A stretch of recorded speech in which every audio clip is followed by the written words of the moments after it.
Damai sejahtera Allah Bapa yang melampaui segala akal, itulah kiranya menyertai hati dan pikiranmu. Di dalam Kristus Yesus Tuhan kita. Amin. Jemaat yang dikasihi oleh Tuhan,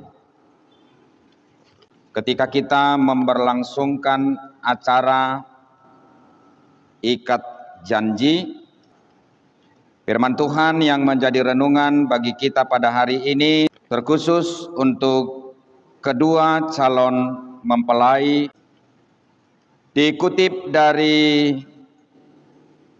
Kolose pasal 3 ayat 14. Di atas semuanya itu, kenakanlah kasih sebagai pengikat yang mempersatukan dan menyempurnakan.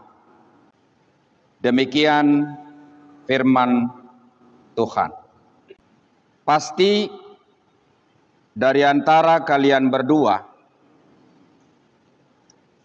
Rio Asiando dengan Jasmine, punya kebanggaan tersendiri terhadap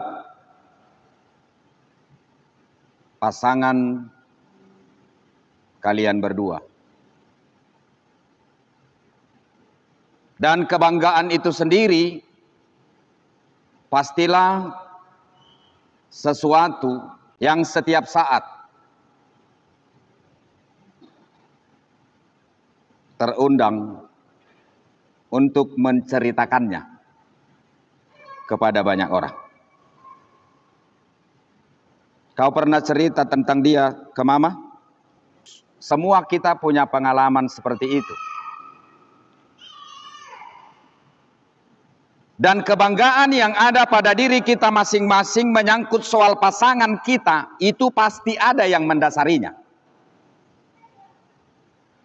Apakah menyangkut soal kebaikannya, apakah menyangkut soal penampilannya, apakah menyangkut soal pekerjaannya, apakah menyangkut soal kerohaniannya, apakah menyangkut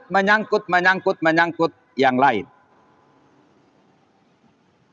Lalu saya bertanya kepada kalian berdua, ketika kebanggaan itu sirna, apakah engkau tetap terundang untuk menceritakan tentang dirinya kepada orang lain?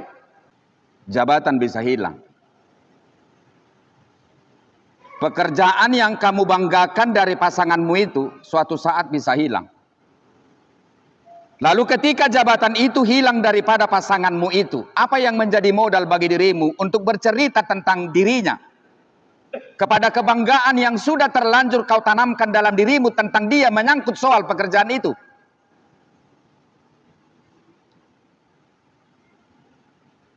Bapak ibu saudara-saudara, kecantikan juga bisa pudar. Ketampananmu itu juga amang bisa hilang. Lalu ketika itu yang mendasari dirimu bangga tentang dia, lalu suatu saat itu hilang dari dirinya, apa yang menjadi modal bagi dirimu untuk bercerita tentang dia kepada orang lain?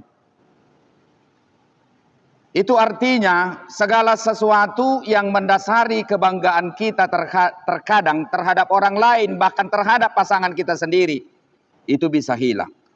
Dan tanpa kita sadari apa yang menjadi dasar bagi diri kita untuk bangga dan menceritakan itu terhadap orang lain, salah kaprah. Dan sebenarnya bukanlah hal-hal seperti itu yang mendasari hamu amat tadoh inata gak bisa ada di tonga-tonga di rumah tangga. Dangi. Di atas semuanya itu kenakanlah kasih. Kenapa tidak dikatakan kenakanlah cinta?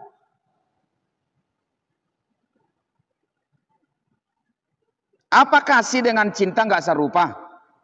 Menurutmu sama? Kau cinta sama dia, kau mengasihi dia. Cinta itu sama seperti biji dari sebuah tumbuhan. Lalu ketika kita meletakkan biji dari sebuah tumbuhan itu ke media tertentu, apakah menurutmu berhasil? biji yang kau letakkan di media itu berhasil? Supaya berhasil bagaimana? Kau tahu. Belum tentu berhasil. Itulah cinta. Sekarang tergantung kalian berdua. Kau mengatakan dirimu cinta sama dia. Kau mengatakan dirimu cinta sama dia. Apakah kalian bisa jamin kalian berdua bertumbuh? No. Besok kalian bisa cerai.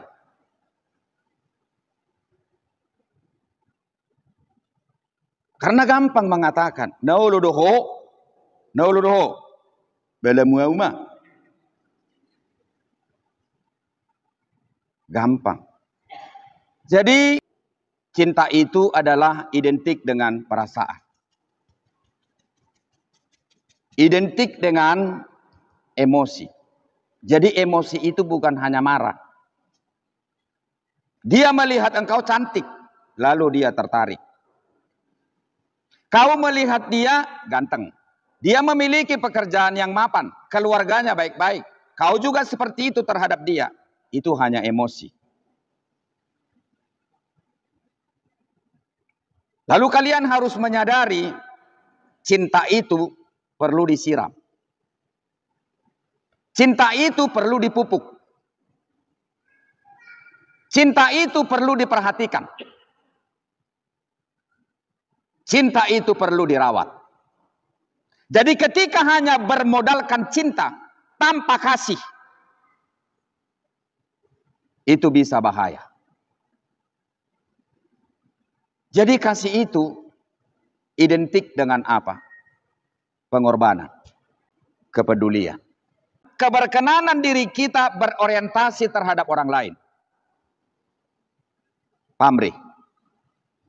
Tetapi cinta identik berorientasi kepada diri sendiri. Nah, untuk kalian berdua, bagaimanakah memadu daripada cinta dan kasih itu sendiri? Sama seperti dua nilai sisi uang yang tidak bisa terpisahkan. Kalau kau punya uang 100.000, yang dibalik cinta, yang dibalik kasih. Untuk itu Paulus mengatakan dalam nats ini, di atas semuanya itu kenakanlah kasih sebagai pengikat. Pengikat. Dan setelah terikat, dipersatukan.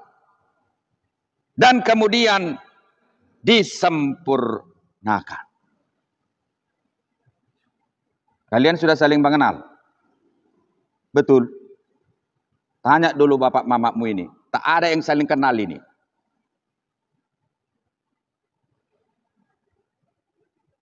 Soni do kan dajulu hita. Anggo burzuni na tau berengon tiki mardongan. Soina ma. Ape duk saut. Baby panoro do ape. Innamattai tu inattai. Songoni mamusai padok ni inattai tu amattai. Bapak ibu saudara-saudara, lalu apakah ada kita yang salah pilih? No. Enggak ada. Semuanya baik. Itu makanya Andar Ismail mengatakan berumah tangga itu cekcok bukan berarti tidak cocok, cocok bukan berarti tidak cekcok. Jala memang natuani dohamu di pasada marhite pangalaho na sudus.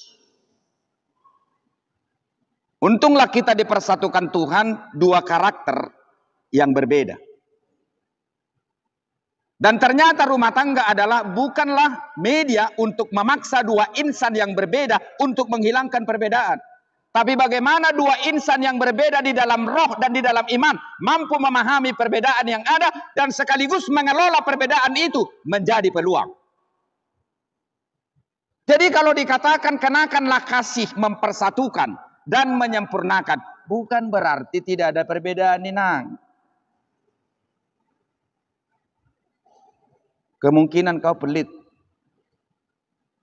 tapi dia royal. Kau yang memberikan keseimbangan kepada dia. Di situ pulang tangkap dompetnya. Supaya tidak dihabisi dia. Contoh. Bukan berarti seperti itu kau lakukan. Mungkin engkau lembut. Sedikit dia pemarah.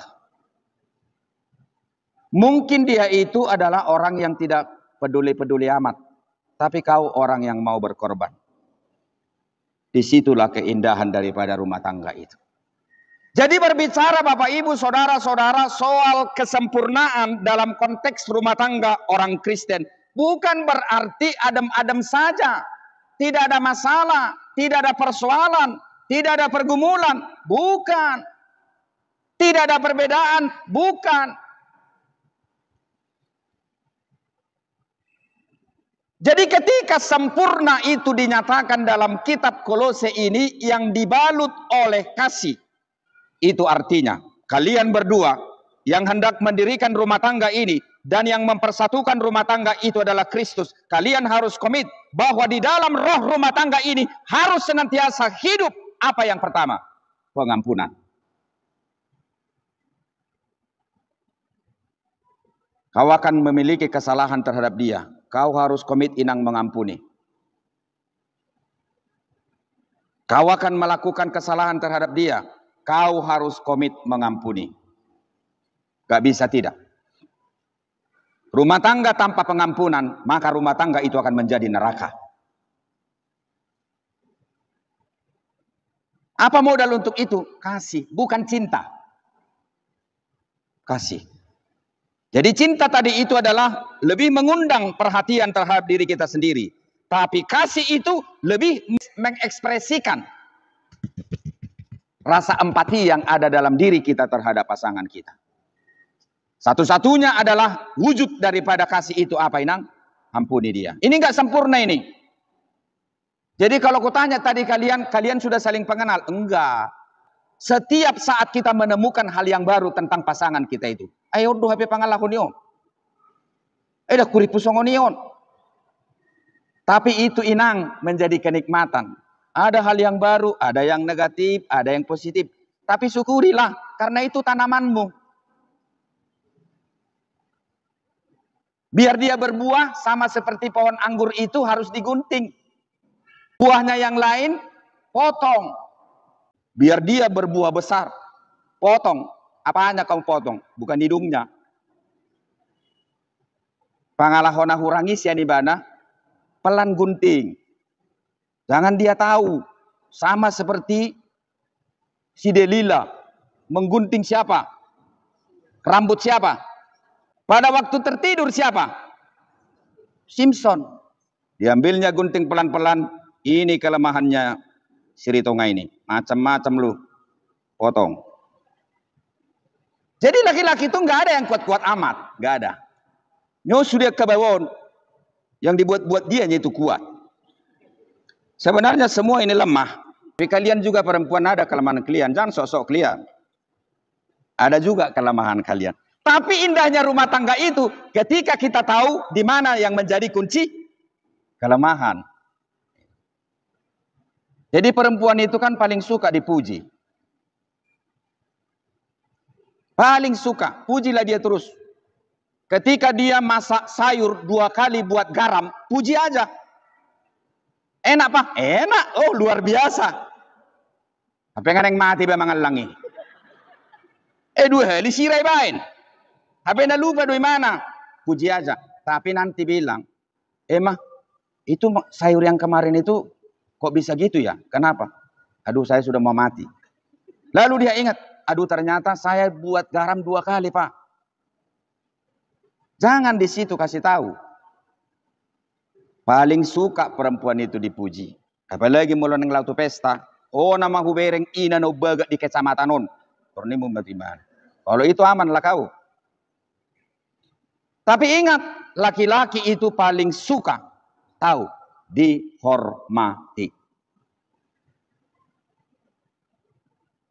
Apapun yang menjadi keputusan daripada rumah tangga ini, jangan sekali-sekali buat keputusan sendiri. Iban napatang di rumah tangga nih halak batak, martangap pudi. Itu kan sumber persoalan yang terjadi bagi orang Batak. Tahu kau Inang? Tahu kamar tangan pudi? Tangannya diikat ke belakang. Tanya mama nanti, apa artinya mamar tangan pudi? Kau membuat keputusan sendiri tanpa diputuskan oleh dia. Tanpa ada musyawarah, tanpa ada kebersamaan. Disitulah pentingnya kasih itu. Mungkin dia akan mengatakan 1 juta aja lah kasih mah. Kau akan mengatakan 2 juta aja lah Pak. Oke, kita sepakat.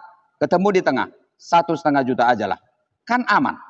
Tetapi ketika kau mengambil keputusan tanpa pengetahuan dari dia, ingatlah, dunia ini seperti runtuh. Dan dia tidak punya harga diri, dan dia tidak punya wibawa di mana? Di tengah-tengah rumah tangga itu. Itulah gunanya kasih itu. Cinta itu nggak berlaku ke situ. Itu bagian daripada pemupukan itu, bagian daripada penyiraman itu, bagian daripada memperhatikan bunganya ini sudah mulai kuncup, besok akan mekar, aduh cantiknya, dan seterusnya. Dan itu akan menjadi sebuah proses kenikmatan bagi dirimu yang tidak bisa kamu tuliskan. Jadi sempurna artinya bukan berarti tidak ada masalah. Sempurna di dalam kasih, dan kasih itu menjadi perekat menuju kepada kesempurnaan itu. Ingat, kalian harus mampu saling mengampuni. Yang kedua, sempurna artinya ketika perbedaan sifat dan karakter dapat dikelola seperti bumbu penyedap dalam menyuguhkan sebuah makanan.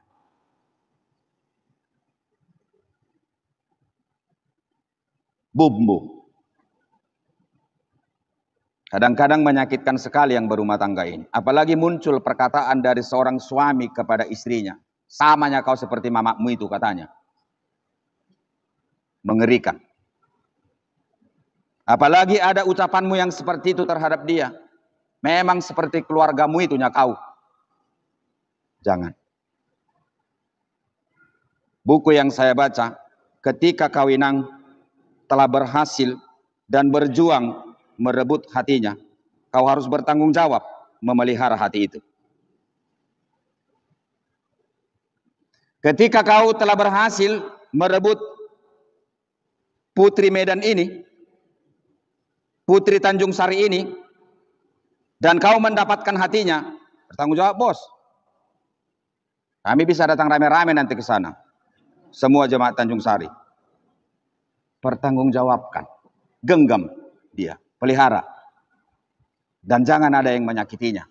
Dan kau harus komit tidak menyakiti dia. Itu enak kalimat itu. Ketika kita telah berhasil merebut hati orang lain, peliharalah hati itu. Dan jangan pernah sakiti. Kau yang tahu macam mana memelihara hati itu. Dengan caramu sendiri.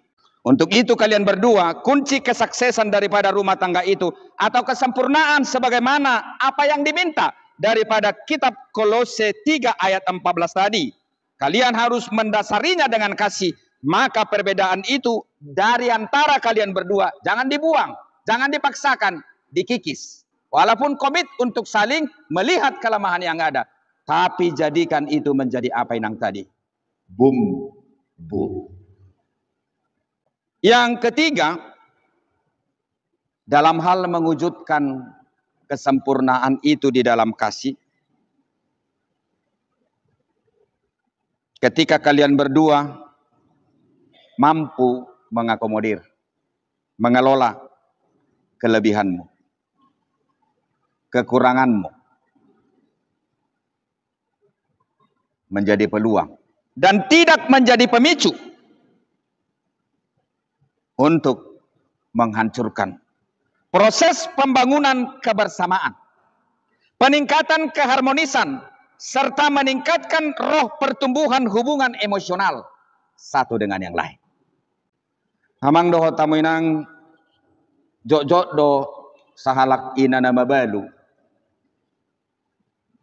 manang amana babalu. Apalagi perdalanan di rumah tangga ibu sahat rodi tu nama rumur 80 tu 70 tahun sirang inorhon ni hamatean. Ibu to hamudo naungot-ngot diingot na tinadikoni sebenarnya dak kalobian ni nalawi alai hakurangan na do. Setiap ibu yang telah ditinggalkan suaminya, yang paling melekat dalam dirinya ketika suaminya meninggalkan dirinya bukanlah kebiasaan yang baik, tetapi justru kebiasaan yang jelek. Tangis may mana, dung diingoti mana hahurangan ni amatai, aladang rak be mana sajabu. Contoh, adong do songoni ama, itor marepet karejo na bagi, molo so itor dibayi ni natai kopina. Ape mate may dang adong be na marepet pagi-pagi i, manete may luna. Jadi belum tentu yang indah-indah itu. Dungi makatai may mana salah na, dang baru ngutungu behwateo pusianu. Molodak ku baik kopim manuguti. Ay ngasingi nganamu HP siya ning anakku. Inna. Manete mailuni inatay. Songoni matong terkadang kita maradopon inata. Jadi terkadang perbedaan itu yang membuat kita terkadang sepertinya nggak nyaman gitu dalam berumah tangga itu. Terkadang inilah yang paling sulit kita lupakan ketika kita jauh dari diri dia. Atau mungkin suatu saat kau pergi 1 bulan tugas dinas tak kemana. Atau kau pergi 1 bulan. Kita akan kehilangan. Bukan hal-hal yang baiknya. Justru hal-hal yang terkadang membuat kita jengkel gitu. Ngalau HP opusianu. Tanga dong bena patangis-tangis sonau. Kadang seperti itu loh. Tanya ini ibu-ibu ini. Jadi jangan kamu pikir yang indah-indah itu. Enggak itu yang dominan. Karena itu jarang melekat. Alai marhiti na say mardaddi hita di bena mata ada orang di nguluna hape topui mana lao itu yang paling menyakitkan. Ya. Jadi berumah tangga itu jangan bermimpi yang indah-indah dulu amang. Nanti kau sakit. Nah, tapi bermimpilah tentang apa? Apa yang bisa kamu benahi di situ. Apa yang bisa kamu kerjakan di situ. Apa yang bisa kau memberikan pengorbanan di situ. Karena berumah tangga itu adalah berkorban. Karena berumah tangga itu adalah berkomitmen. Negara Jepang sekarang kesusahan. Karena banyak di sana laki-laki dan perempuan yang sudah tua-tua nggak mau menikah. Jadi salah satu tantangan di negara Jepang sekarang adalah bagaimana mengajak kaum muda supaya mau menikah. Dan Indonesia sekarang, saya baca buku, masuk kepada gejala itu. Karena apa? Terlalu banyak kriteria. Karena apa? Sulitnya ekonomi. Karena apa? UMR yang rendah. Dan ada kriteria dari mereka. Bertanggung jawab, mapan, begini, begini, begini. Gak ada itu. Nah ngadongi. Boto hamu do. Ditiki ditoppa si Hawa. Mahu adu si Adam. Modom. Jadi Hawa itu dicipta ketika Adam itu tidur. Ketika engkau tertidur, disitulah dia diapa? Diberikan. No kriteria. Mungkin ketika engkau terbangun, kau akan melakukan permintaan. Ini rambutnya siapa ini? Kurang ini dikit lagi Tuhan. Agak geser dulu sedikit lagi ke sini. Kau akan melakukan permintaan. Tapi Tuhan mengatakan, diam. Bukan kau yang menentukan yang terbaik bagi dirimu. Siapa? Aku. Jeunang arong nama nol soli hamok kamang doho tamuinang. Molotuk penwaing songoni na jabui. Toe mak. Udahlah, disyukurin aja lah. Pala-palai may sih. Iban na song na do ni halap batak. Ba ulo do si patah hita na manguluon songon parpodom niyaha nabukuhon. Ia parpodom ni nabukuhon di pauneune manang dawo hama asa pas parpodom na songoni do na manguluon. Hami bawa opyak kainang ajuhamu mahami adong do hagalion nami. Bahamu pyak kaina jujur matok kamu adong do hakurangamu. Alai di sido gabe indah rumah tanggai. Jala kasih do hotor dii namanya menyempurnakan di sido imana gabe sikop. Untuk itu kalian berdua selamat ribut rukun. Itu intinya. Selamat ribut rukun. Gak usah dikatakan selamat berbahagia. Orang-orang yang keren ketika saudaranya kawin, ini saya lihat ada muslim di sini 2 orang. Katakan saja nanti untuk kedua ini, selamat ribut rukun. Selamat berbahagia itu kayaknya mimpi gitu. Tapi kalau kita katakan selamat ribut rukun, maka dia akan Beda gitu, wajahnya itu akan beda. Kok bilang gitu ya? Kemudian diterangkan pelan-pelan. Ya memang rumah tangga seperti itu kok. Selamat ribut rukun. Untuk kalian berdua, andalkanlah kasih. Karena itulah pondasi, perekat yang kuat untuk mempersatukan. Dan juga untuk menyempurnakan. Amin.